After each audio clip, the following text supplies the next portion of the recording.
Yo guys, what is good? Welcome back on the Uncle Sharma channel. New season, first preseason game. You guys thought, it's a preseason game. No one cares. They're gonna do a reaction. No, no, no, no. Me and Mo, we're dedicated to the scores. We are reacting to every single preseason game as well. And here we are here to react to Lugano 1 Inter 4.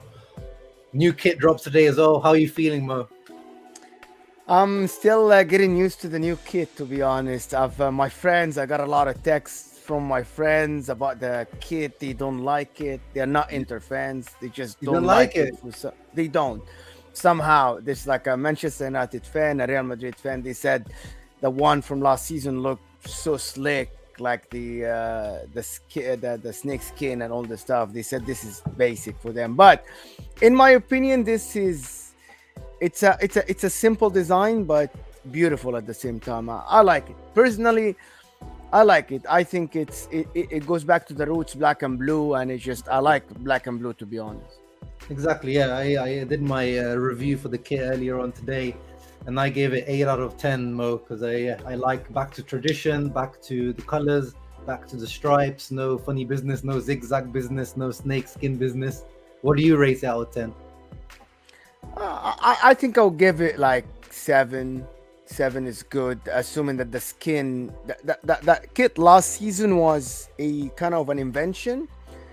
But Yeah, I'll give this a 7, assuming that there's some kits like the 98 one and all these, they will get a 9 or something. So I'm happy to be here. To be honest, let's just talk about this. Like long time I yeah. haven't been with you because of off season, and I've been doing a lot of debates on spaces and some on interworldwide. Hoyan versus Gianni. These are funny ones.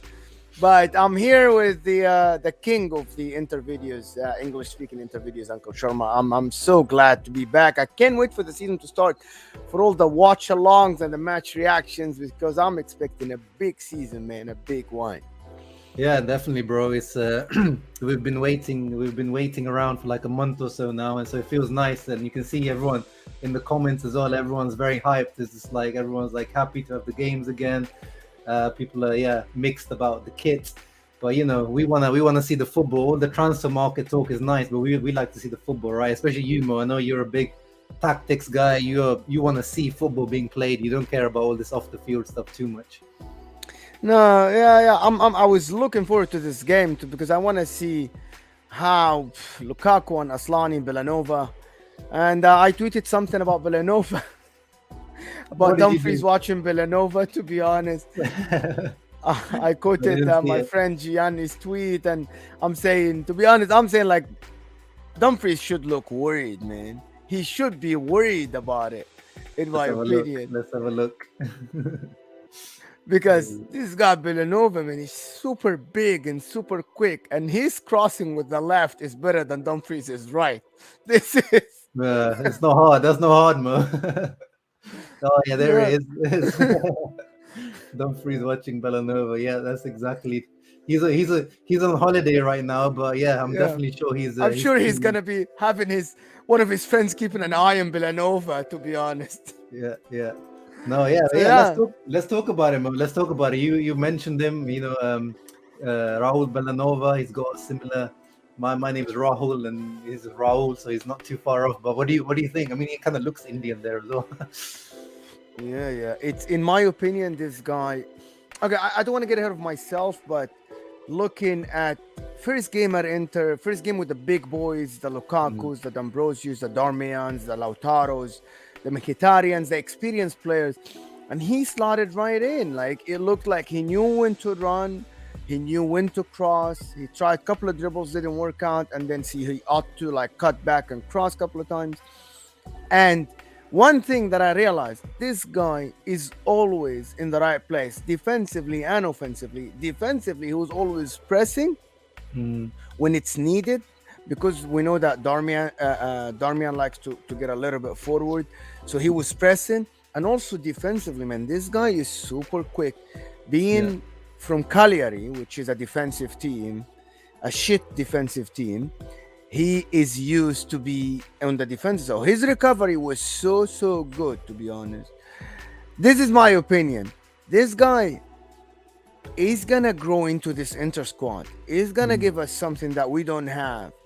The big body, the speed. He is so good, and I think I don't want to say he's a superstar.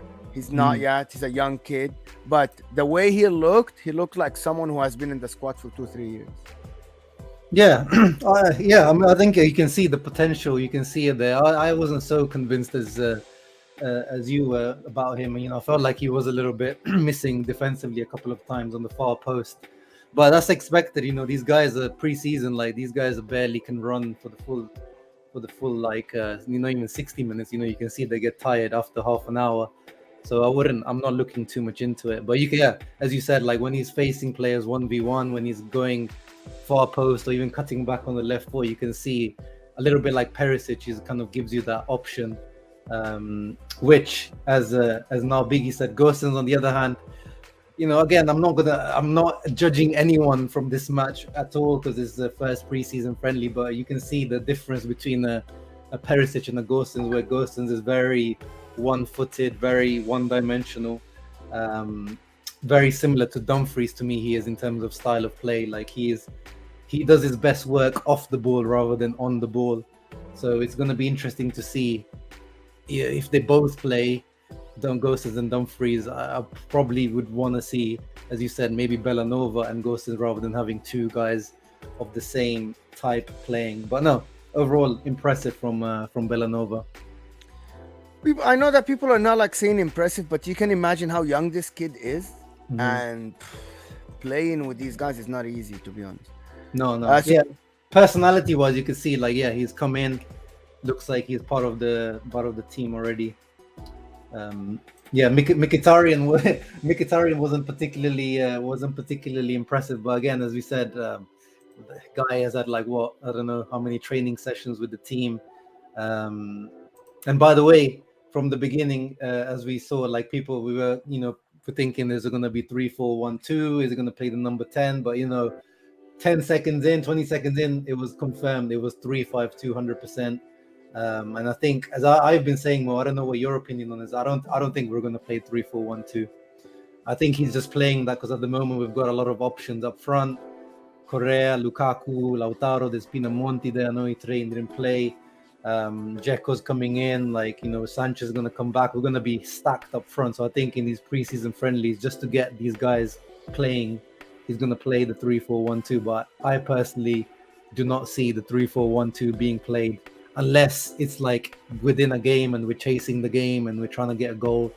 What do you think about the 3-4-1-2? Are people getting too excited about that?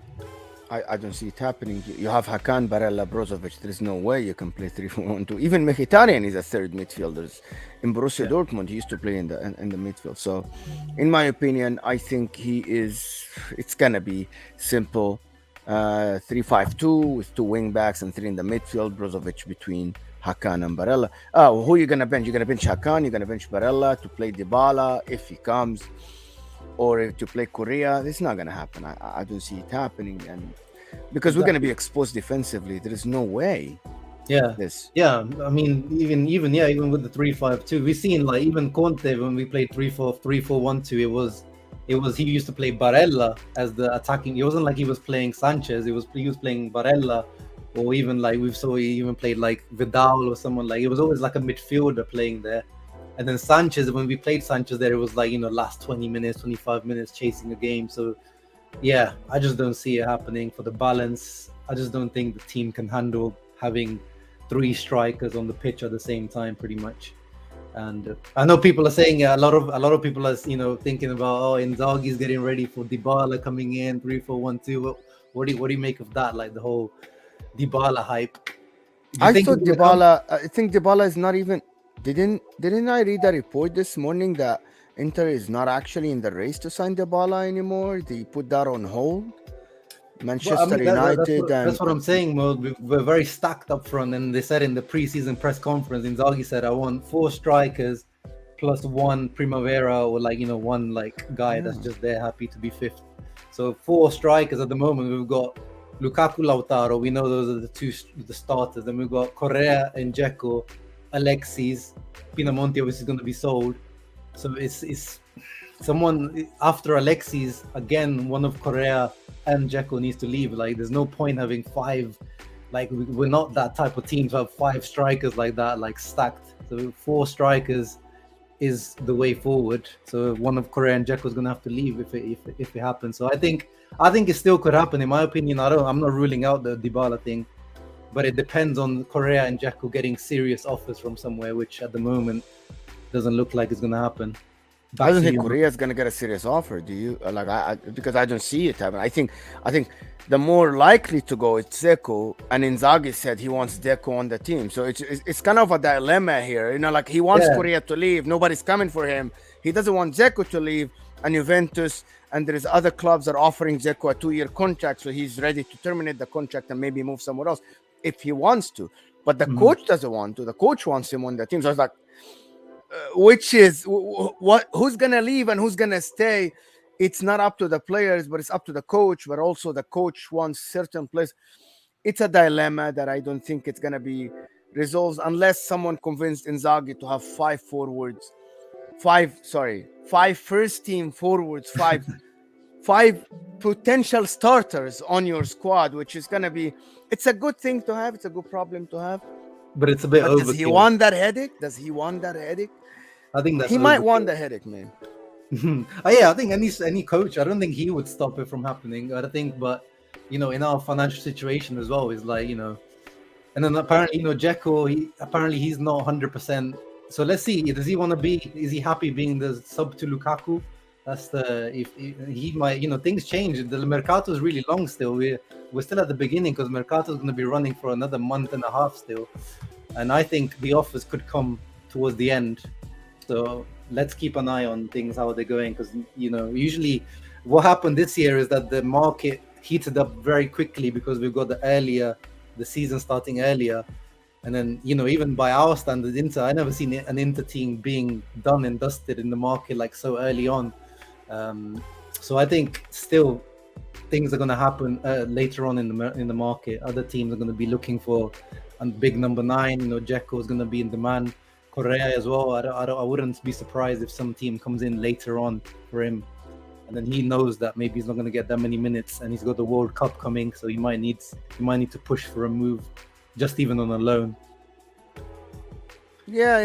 But today we saw that Lukaku is going to be an essential part of the team, so we know that place is already done. Yeah. Lukaku is going to start unless, God forbid, something happens. Lautaro, good finish today. Very, very good. The link up with Lukaku was good. We're going to talk about this, I'm sure. Yeah. But I'm like, the thing is, and I know that people will say I have an agenda. I'm not sure that Lautaro will actually be the starter in every game, because maybe that's what Dzeko is hoping. Dzeko is hoping to play that true number 9 in front of Lukaku. Today, Lautaro finished the goal that Correa assisted him because he was inside the penalty area. Maybe Dzeko needs that. And Dzeko, all his career, he was really good in this. So maybe Dzeko can work off Lukaku as well, so he knows that he will get his chances. Correa today was good, but again, this is a friendly against, as people say, the farmers from Switzerland. But they put in a good game, a good shift, to be honest. These Lugano players, they were not bad at all. But this guy, Correa, he's good. He has the speed, he has the talent, he has everything, but I doubt that he's going to stay fit the whole season. So it is something that we know. We experienced this already. We know what's going to happen. It's not only for us, it's for us, for Lazio, for Sevilla before. Like, it happened before. So I don't know who made that decision, but I think there was no other option on the market last season. But if he's fit, man, Correa is a good option off the bench. Dzeko is a good option off the bench. That's the feeling, like, especially on social media. I know that can be a bit exaggerated, but everyone's treating Correa and Dzeko as if they're like absolute bums. These two, it's like if we end up with that 4 guys, Mo, like is that the end of the world? That's good enough to me to win Serie A. Like Lukaku, Lautaro, Correa, Dzeko, without Dybala coming in. Like, to me, I mean, Milan won the league with Giroud, Ibrahimovic injured for most of the season, Rebic here. Like, you don't need like 5 top class strikers to win Serie A. Like, to me, people are disrespecting kind of Dzeko and Correa a little bit too much. Unless someone gets injured, and we know that. I don't know, man. Like, if someone gets injured, we will need that fifth one because we will have Coppa Italia, we'll have the Champions League. But again, I'm someone who would want the players. I really don't care about the finances. We're just fans, and we try to analyze games here on this channel and other channels, but we don't. To be honest, I don't care about the finances that much. I just want Inter to have the best squad possible to win the league and go deeper in the Champions League. So I want Dybala in as long as we have the good options, to be honest. And so I'm not against Dybala at all. It's just I want him. But is he a luxury player, as Anthony always say? Yeah, he's a luxury player. That's what I say, the exact same thing. I think he's a luxury signing now, especially after Lukaku. Lukaku is the cake. Dybala is the cherry on top of the cake. So I'm not losing sleep if we don't sign Dybala. So how about Lukaku bullying everybody now on the field?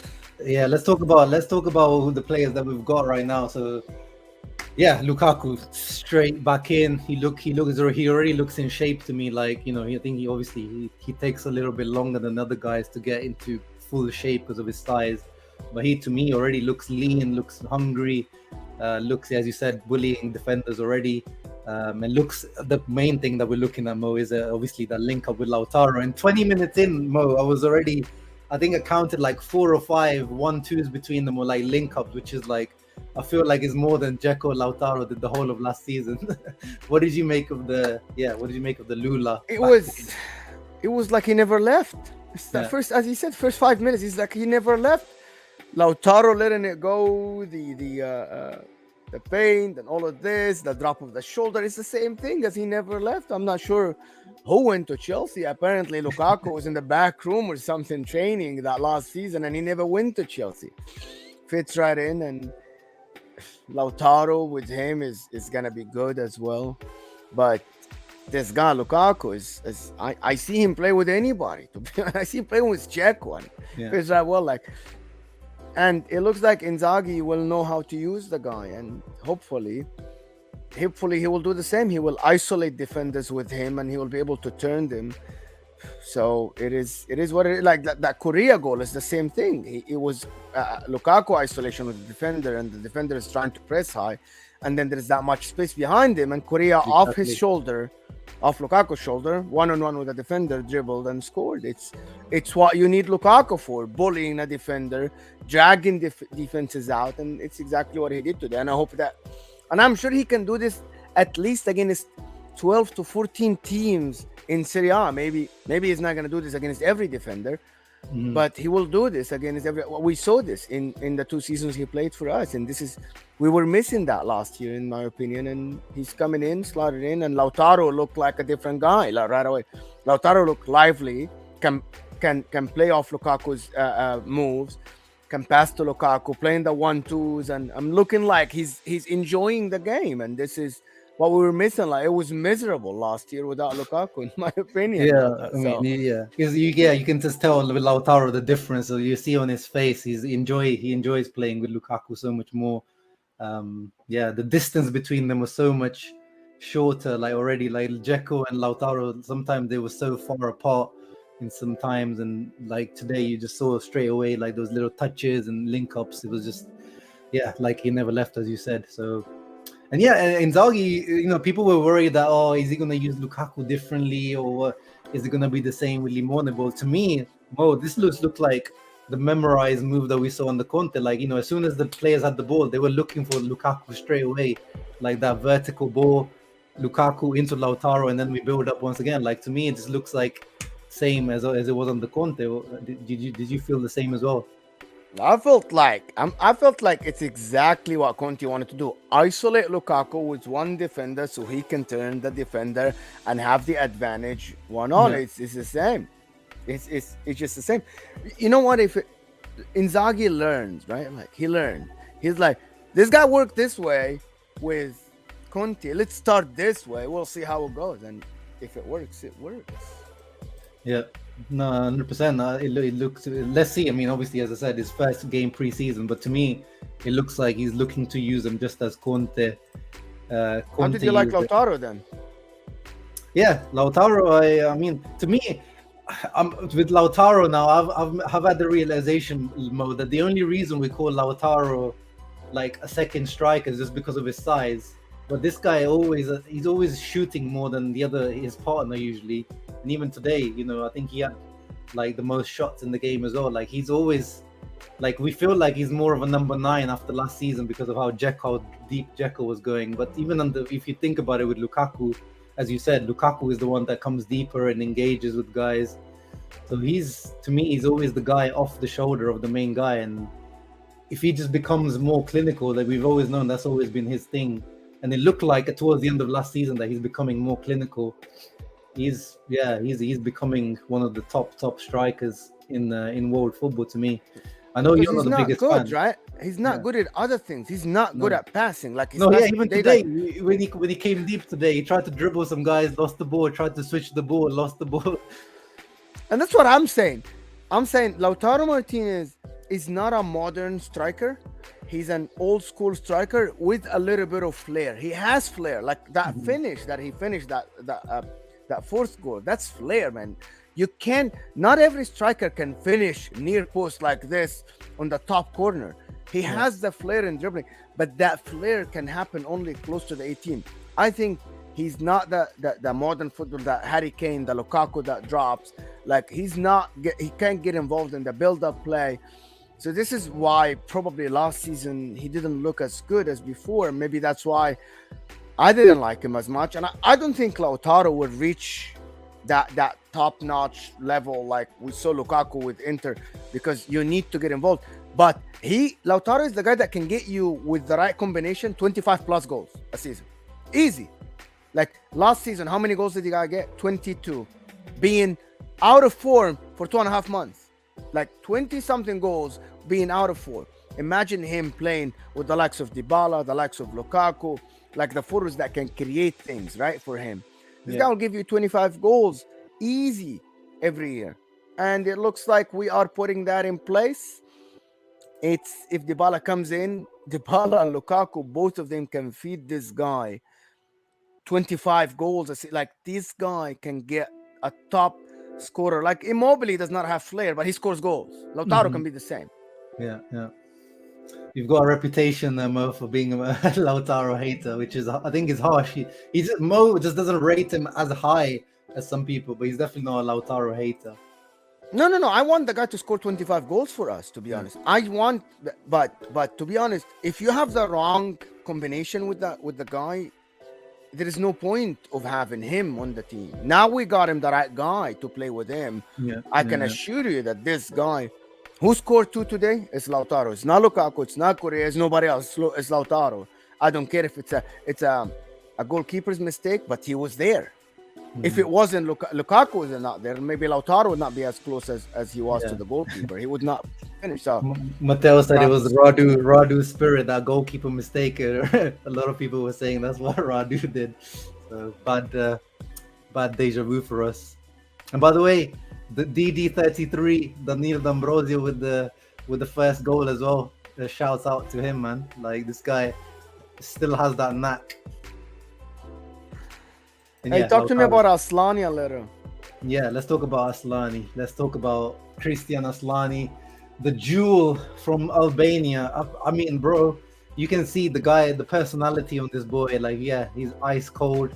Parmeshwar is giving him his man of the match. I think he was right. I think he was up there. I think probably Lautaro, for me, probably was man of the match just for everything that he did. But Aslani was right up there. Positional awareness, ethic. And just coming, every time coming deep, he has the personality, demands the ball from Handanovic, from the defenders.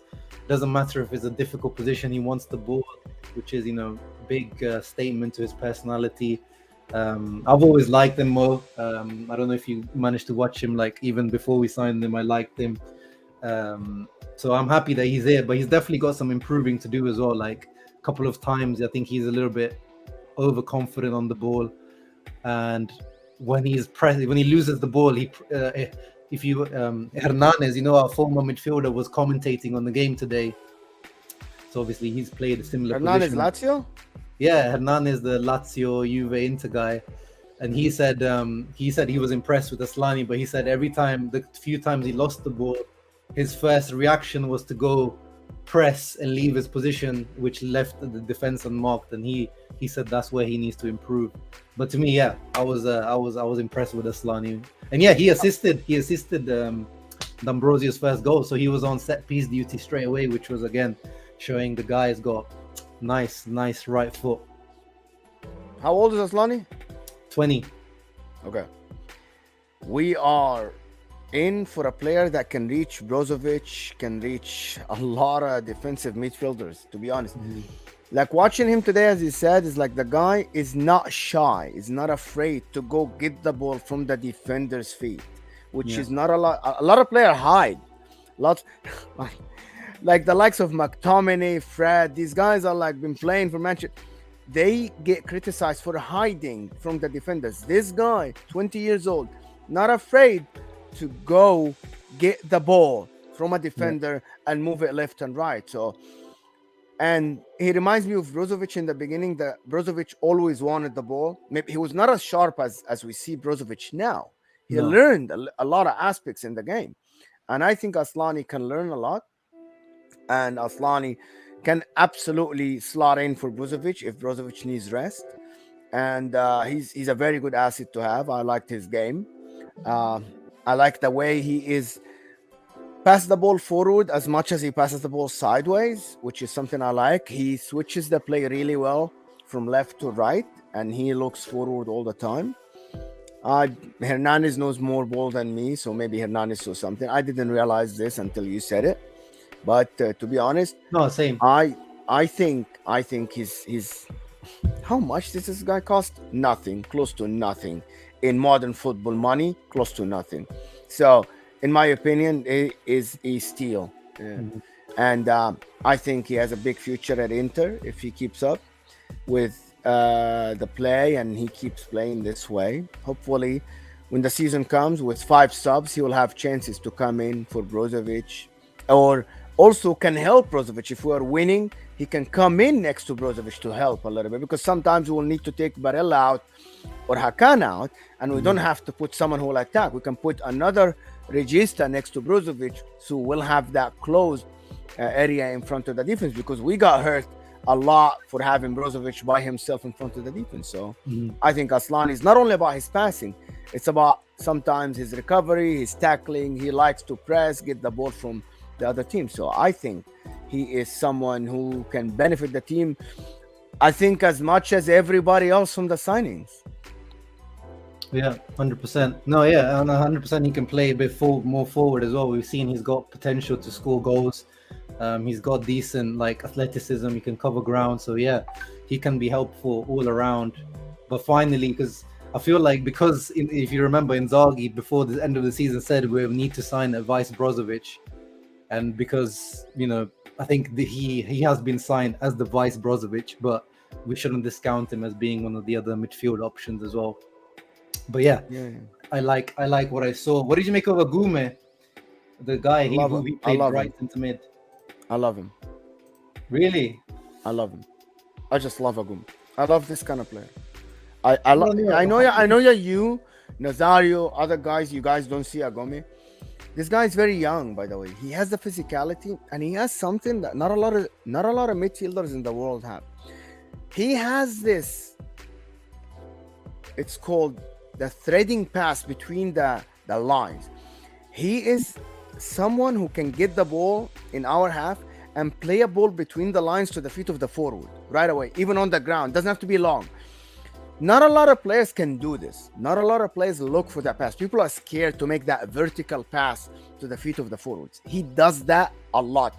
This is why people say, no, he's mispassing. He does this, he does that. Because he is trying to play the ball vertical to the forward. He's trying to skip the other midfielder sometimes. This is sometimes, you need that in some games. You need to skip a line sometimes. And this is why I like this guy. Also, his physicality. The way he protected the ball today was so good. He's a big guy in the midfield. You need him. And he played not in his position. Aslani was playing his position today. So and I thought he played well. I would vote to keep him because I would vote to put him in instead of Gagliardini. To be honest, if we're gonna have, okay, look at what we have. Listen, if I have Pellegrini on the bench, if I have Pessina on the bench, yes. If I have Pasalic on the bench, but we don't have these guys. We have Gagliardini on the bench. Yeah. So Agomi, Aslani, Mkhitaryan, and Gagliardini can be our bench this year. We don't have other options because Vecino's gone, Vidal is gone. Who are we having on the? And he's free. He's our player already. You don't have to pay anything. Keep him, and at least we will have some. We'll have like a big physical player on the midfield that can come in, tackle, but also can play football on the ground. It's just my opinion. Yeah, no, I agree. I don't have any doubts in him technically. Yeah, like as you said, like the boy sees Pat, like he plays forward direct. Like I like it, but is off the ball. Like he just looks always like very lethargic. Like he never, like you see, he makes like silly fouls, and he just like like I don't know. I don't know how to describe it. Lethargic. is the only way. Anthony Yeah, Martial off the ball. I guess, yeah. He just doesn't convince me like when he plays. But as you said, today it wasn't his position. He's usually the CDM, so he was playing slightly out of position. And yeah, I would rather play him than Gagliardini for sure as well. But the thing is, yeah, I always say, these guys need to be playing at their age. There's no point having him as 6th, 7th choice. And it looks like he's gonna go next week. Apparently, everything is pretty much agreed. He's gonna go to Cremonese on loan, the newly promoted team. So your dreams are in shatters already. No, but I'm fine if he's gonna go to another Serie A and get regular game, regular minute. But it's not our decision. It's because when he went to Spezia, I hated that when he went to Spezia and then they didn't even play him. So that was really annoying because it's like, what was the point of that? You might as well just keep him at Inter. But if Cremonese, like Brest last year, they gave him, he pretty much started every game in Ligue 1, which was good. So yeah, hopefully Cremonese, wherever he goes, give him actually like regular minutes. Because I do want to see players like Agume being kept. We've already, as you said, we own him. Doesn't cost us anything. Low wages, young, physical, potential. Gagliardini's contract expires next year. Hopefully, he doesn't renew. So yeah, we can bring him back from the loan and slot him. Look at Mo's face. Slot him right back into that spot. For everybody in the comments saying that Gagliardini is not as bad as I say it, I have an opinion. It's just a personal opinion. The guy who scouted Gagliardini when he's a kid, I'm talking about 6, 8, 10 years old, and kept him, needs to get fired and should never ever get a football job again. This is how bad I see Gagliardini, in my opinion. It's a personal thing, and it has nothing. I was so hyped when I saw his reel. When we signed him, I was so hyped. I thought we were getting someone from Atlanta. We paid 35 million at that time for him. It was a disaster transfer. And then in the first game, when he stepped on the field, you remember Spalletti, Brozovic, Gagliardini, Vicino? Mm-hmm. I was like, Vicino is a better player than Gagliardini. Vicino got injured. But Gagliardini doesn't have a touch. I know he scores against Genoa, but he doesn't have a touch, in my opinion. So this is my opinion on Gagliardini. And I've said that many times. Yeah, no, I agree. But he's just reliable. He does his job. Conte liked him. Inzaghi liked him somewhat. So yeah, it is what it is. Those Italian players that know their role, know their tactics. The teacher's pet, as they say, in school. The teacher's pet, I guess. They do what the teacher asks them. One other player I wanted to talk about, Mo. And people were asking earlier. Mkhitaryan, we mentioned him earlier. What did you make of him? Coming in, looks like he's going to be at the Mezzala, the Hakan role, probably the Hakan Barella backup. What did you make of him? He looked a bit shaky today to me.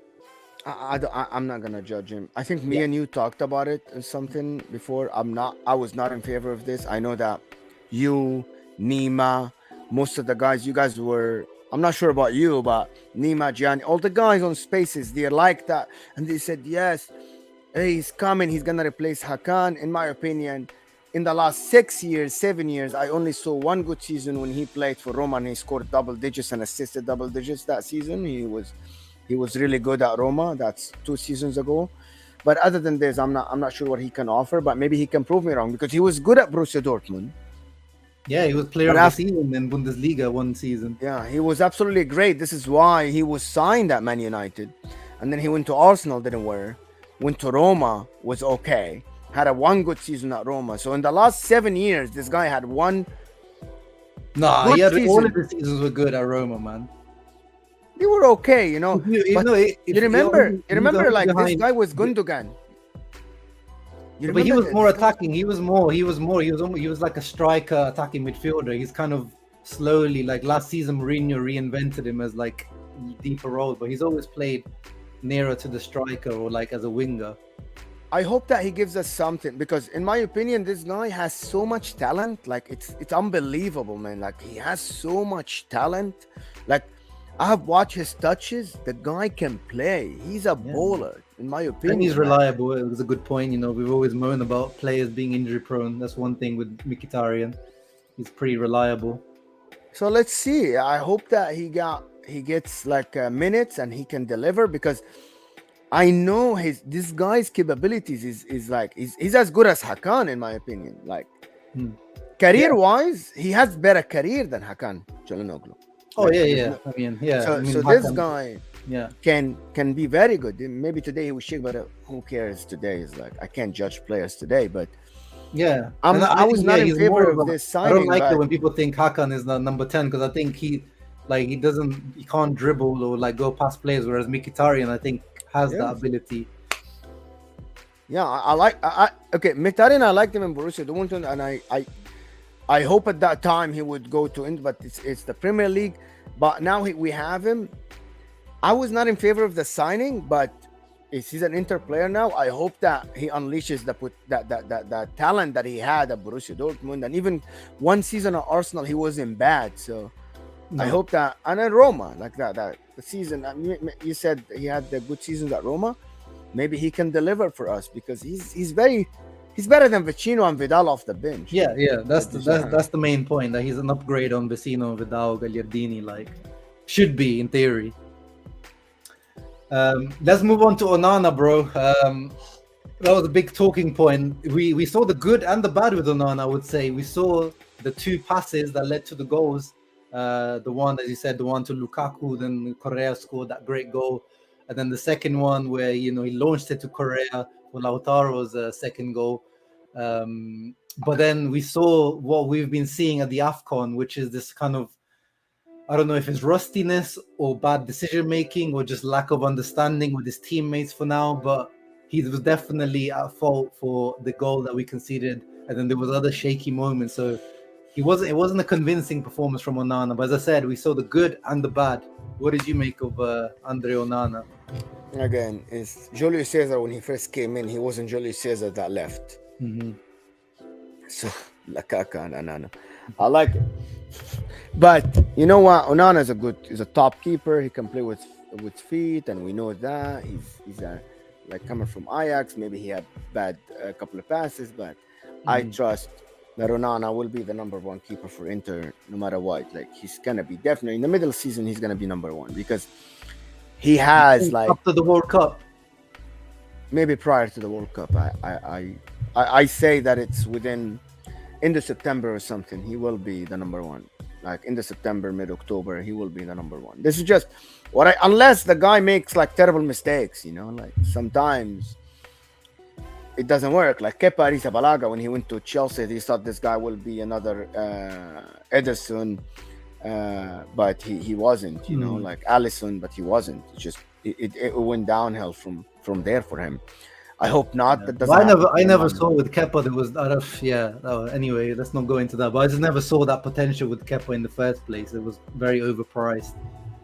Yeah, Onana we signed him for free. So to be honest, it's a great signing, and he can be the replacement for Handanovic. But there is nothing to say about the goalkeepers until they actually play competitive games. Like I'm not gonna sit here and talk about how great Handanovic was today in the first half. Yeah. But We've got Freddie Boss, who is a Cameroonian. He says he's watched him a lot, and his biggest problem is commanding his box on set pieces and hesitation sometimes. So, maybe that's something that he needs to work on with the inter-coaching staff and the goalkeeper coach coming in the coming weeks and months. Oh my God, we go from Handanovic, who doesn't come out for any crosses, to Onana, from Freddie, that he's Cameroonian compatriot, saying that he doesn't come out. Yeah, I didn't watch a lot of Onana in my life. Yeah, just Ajax Yeah. season. Yeah, I mainly watched him when it was in the Champions League, yeah, because I wasn't tuning into like Eredivisie matches. So yeah, he was always very impressive in the Champions League games I saw. And as we're saying, if we're talking about players, we're rating him. Oliver Kahn, the Germany legend, he said that in his opinion, Onana is potentially a top 3 goalkeeper in the world. So as opinions go for goalkeeper, that's one of the. It's like this Yeah. is like Oliver Kahn. Yeah. Yeah. So let's put the trust in the people who scouted Onana and players, people who like Oliver Kahn, who say top 3, and someone else in the who said it? It was someone who was a former. I mean, Eto said it, but we know Eto's got maybe the Cameroon bias. He said that he's a top 3 goalkeeper as well. But I remember there's someone else, maybe Sebastian Frey. Do you remember him? I think Sebastian Frey. Yes, the Fiorentina and the guy. Yeah. He said also that he thinks he's a potentially a top 5, top 3 goalkeeper. So yeah, I let's give him time. But as I said, as I've been saying in the build up to Onana signing, I wasn't convinced that AFCON. And Ajax fans were also saying that the few games that he played this past season wasn't convincing. But again, he's got the 1 year layoff as a good excuse. It's not an excuse; it's a good excuse having 1 year layoff, and just in general not being enough playing time after he came back with Ajax. So let's give this guy some time. I'm not gonna jump on his back already. One more thing I want to talk about. One more. Go ahead. No, I was just gonna say when you said that I think he's gonna become number 1 before the World Cup. I think we're probably gonna see Handanovic stay number 1 for most of the season, in my opinion. Listen, man. If Handanovic is doing good, he's doing good. Who cares? You know what I mean? I don't care. Like, I'm not against Handanovic. I'm not like. Listen, I don't have agendas against anybody. Maybe people think I have agendas against Lautaro or Gagliardini. If you do good for my club, I'll support you with all my heart. You know what I mean? If Handanovic comes up with saves and stuff, but if he's shaky, I would call for Onana to start. But in my opinion, Handanovic towards the end of the season, he wasn't bad at all. We lost the only game that he didn't start. It's as simple as that. Yeah. There was a lot of Handanovic apologies going around after that game. Anyway, you were about to say something else. Yeah. What did you make of the new left-footed centre back Fontanarossa? I love he's not bad. He's not bad.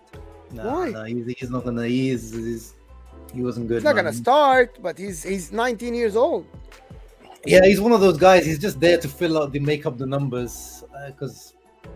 I didn't see anything from him physically or technically. Like, he was okay on the ball, but he was just there to make up numbers. I don't think we're gonna hear about this guy again much, in my opinion. I liked him. I think he has future. Maybe he needs to build a little bit of physicality, but I liked him. Tall guy, left-footed, center back, fits on the back 3. Maybe I'm just hyped about left-footed center backs. Yeah, because they're so rare. It's just like so when you find one.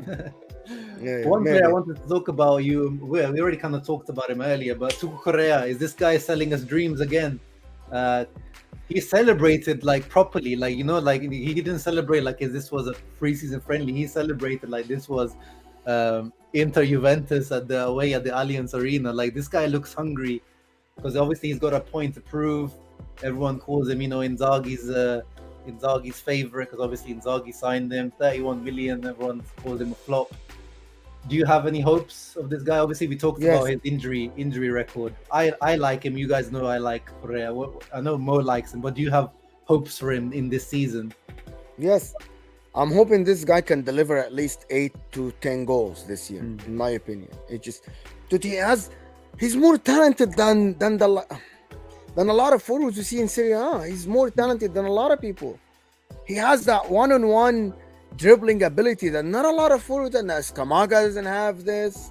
Belotti never had this. Like I'm just comparing the number nines that play for Serie A. Immobile doesn't dribble one on one. This guy can. Definitely can. Lautaro sometimes does it, but sometimes not. But this guy, every time he tries to dribble, it works. Every time. And his finishing is not bad. He just doesn't get a lot of chances, in my opinion. If he stays fit, he can be a very big asset for us. 100%, man, 100%. Because yeah, I mean, as I've always said, the guy. People look at his 6 goals, and obviously, yeah, it's not a good return for 31 million. But then, when we talked about him, whenever Correa played last season, Inter played better football. Like everything just gelled together. Lautaro played much better when he played. So for me, I would, yeah, if he stays, even if we don't get Dybala and he stays, I'll be happy because I think he's a great weapon to have off the bench and to rotate with Lautaro, Lukaku, and the goal that he scored today. Yeah, as you said, who else can do that in our team? Goes past one player, then finishes like the last goal he scored was some Sampdoria. Like it was crazy. It was funny that he scored. Every game he scored 2 goals, which was hilarious. The fact that he started with 2 goals, then in the middle of the season he had 2 goals, and then at exactly the last game he had 2 goals, and then lots of injuries in between. So frustrating season, but I still have faith in this boy, man. I still have faith in this boy. I But, do. but as Freddie says, it has to be at least double digits now. It has to be double digits. He's never hit double digits in his life, I think, in his career. So he has to hit double digits at least for the first time in his career. But it's not up to him. If he doesn't start, he can't score goals. Yeah. But yeah, this season is going to be hard to get minutes with. Well, yeah, actually, we've got such a busy period, so everyone's going to get minutes. Before the World Cup, I think we're going to have to play the whole group stage of the Champions League plus majority of the Serie A. So it's going to be. I think everyone's going to get enough playing time. 100%. Yeah. There's a new member, guys. Yeah, it's my boy. It's my boy Michael Talks Football. He's been on the channel before as well. Make sure you guys check him out. He's like, like Mo. This guy makes a lot of content, mainly around Premier League, European football. He's a Liverpool fan, so boo. But he's a great guy. Make sure you guys check him out. He makes lots of content around World Cup. I'm sure he's going to be making lots of content around the upcoming World Cup. He's from Finland. So yeah, make sure you guys check Michael Talks Football channel, and thank you very much for becoming a channel member. I'm sure I will do the same for your channel soon as well, Michael. Can't wait for Serie A season. Yeah, in general, me and Anthony are going to talk about it tomorrow on Inter Worldwide, guys, so make sure you guys check out Inter Worldwide. But Mo, I'm excited about this Serie A upcoming season as a neutral and as an Inter fan. It's going to be an interesting season, right? Lukaku, Di Maria, Pogba. There is gonna be potential for this season to be one of the great ones. This is we're favorites, and I hope we live up to the hype about after signing Lukaku, after getting Belanova, Aslani, Mkhitaryan, and hopefully Dybala, Bremer. We're waiting for the guy to come in, even if we lose Skriniar. I'll talk about it with you on a different stream because it hasn't happened yet, but this is gonna be. I'm anticipating one of the best Serie A seasons in recent history. Yeah, 100%. I think it's gonna be amazing. Maybe we're losing Koulibaly. Maybe we're losing De Ligt. Maybe we're losing some of the top centre backs, as you said. Maybe Skriniar. We don't want to talk about that today I'm not going to talk about the Skriniar thing until it happens. Honestly, I'm just going to live in denial until that happens.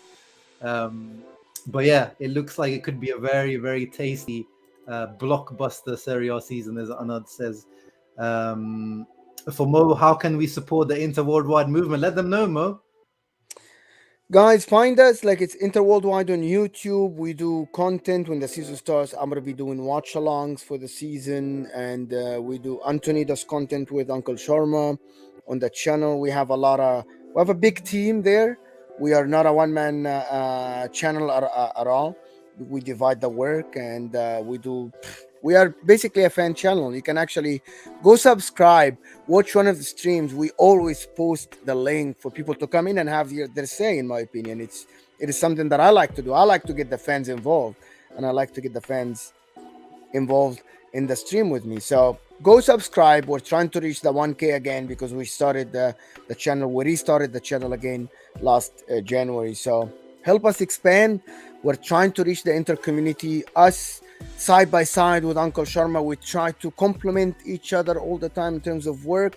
Don't overlap. So you get your opinions here and opinions there. So subscribe for our channel. Help us expand, and we really appreciate the support of all the inter community around the world. This is why it's Brothers of the World. The Inter Worldwide is the name that we chose for our channel. So thank you so much for all your support, and thanks for Uncle Sharma for letting us be on his channel and promote our channel as well. Yeah, no, 100%. As I said, Mo, we collaborate so much. So yeah, tomorrow, find me tomorrow morning UK time and evening time for Australia. I'll be on Inter Worldwide. Me and Anthony are actually going to discuss Serie A. We're going to talk about the transfers that have been ongoing and the stuff that, the hype that we're talking about with Mo. So yeah, make sure you guys just type that in on Inter, like go on YouTube, just type Inter Worldwide in the search and it should come up. They need to get to 1K. They need to get to 1K soon because, 1K is the magic number for YouTube, so they can start to monetize their channel as well. So make sure you're supporting, guys. Closing comments on any other Primavera boys, Mo Carboni. You see, he came on and hit a shot with his left foot, just flew wide. Like he was impressive. Casadei was also impressive when he came on. This guy's so big, man. I didn't watch him before. I didn't watch him that close before. This guy's so big, Casadei. Yeah, that's why he had 17 goals in the Primavera, Mo, because he was bullying. He had I think 10 headed goals because he was just bullying the Primavera boys. Yeah, he's so big. I like this forward that came in, Salcedo. He's quick and everything.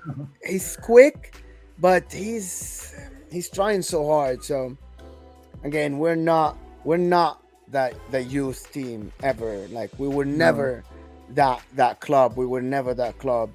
So in my opinion, I don't see anybody of them getting any minutes because we're stacked up front. We're going to be stacked in the midfield. And our defense, if we get Bremer Milinkovic, that would be it, Bastoni, De Vrij, like all of these guys, and DeMarco. Like we're going to have a lot of defense. We don't have a left wing back if DeMarco is considered the left center back. So, but my last comment about this, I'm so happy that I saw Lukaku at Inter shirt again. This is my last comment, in my opinion. Like, this guy offers so much for us, and we got the 110 million, and we got him back on loan, and it's just good business for us. And I'm just so happy to see him in Inter jersey again.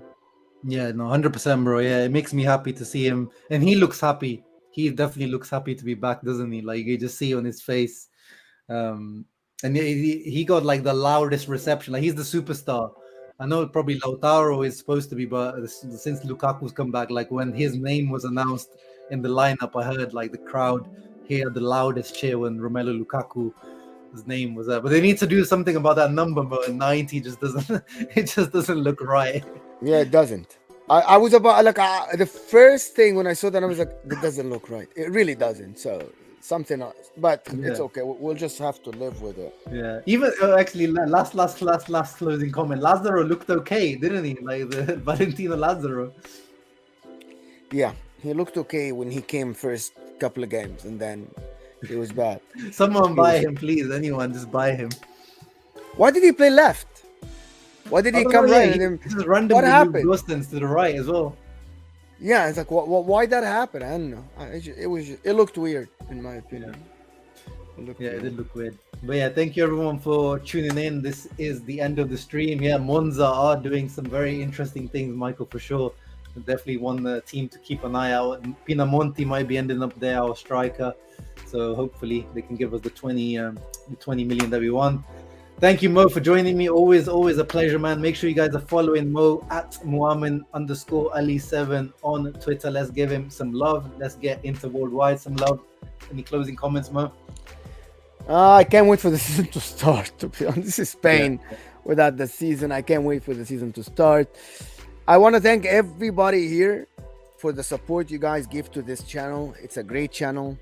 Uncle Sharma does a great job covering and giving us news and giving us good videos for the inter community. We love his work, and we love you guys that you're here and helping us expand. So it's without your support, there won't be Uncle Sharma channel, there won't be Inter Worldwide channel. So thank you everybody that tuned in today. To be honest, thank you so much, and hopefully we'll see you guys soon, very very soon. Yes. See you on the next one. Ciao ragazzi. Always, always Forza Inter.